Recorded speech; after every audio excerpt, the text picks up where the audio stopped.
السلام علیکم محترم دوستانو، په دې هیله چې ټول به راته روغ جوړ یاستئ.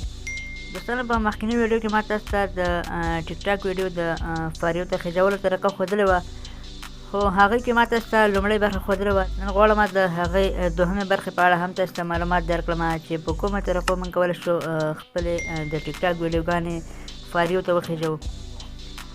نو راځو په ویډیو باندې پیل کوو. نو ټیک ټاک خلاصوم. کله چې تاسو ټیک ټاک خلاص کړئ نو را به شئ خپل پروفایل ته.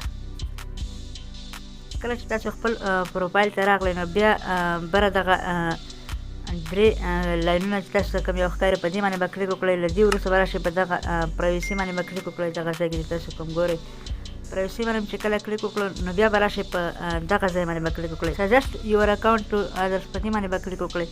له دې وروسته نو دغه که تاسو سره آف وي نو دا باید تاسو ټول خلاص کړئ، یعنې آن یې کړئ. او له دې وروسته شاته راشئ. زه تاسو ته بله طریقه هم ښیم. نو بیا به تاسو به له دې څخه شاته لاړ شئ، ښکته به راشئ دغه ځای ته. ډیجیټل ویل بینک دا چې کوم یو تاسو ته ښکاري نو په دې باندې به کلیک وکړئ. په دې چې مو کله کلیک وکړ نو بیا به راشئ په سکرین ټایم منیجمنټ په دغه باندې به کلیک وکړئ. له دې وروسته به راشئ په دغه ځای کې فټ ا ټایم لیمیټ په دغه باندې به کلیک وکړئ. له دې وروسته به راشئ دغه تاسو ګورئ په 60 منټو باندې ولاړ دی. نو دا باید تاسو 120 ته راښکته کړئ.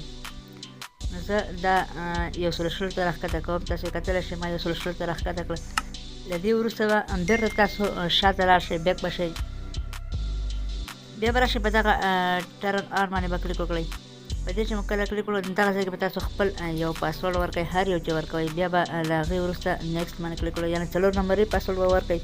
له هغې وروسته به نیکسټ باندې کلیک وکړئ. بیا به هماغه کنفرم کوډ ورکړئ، یعنې کنفرم پاسورډ به ورکړئ. بیا به په نیکسټ باندې کلیک وکړئ.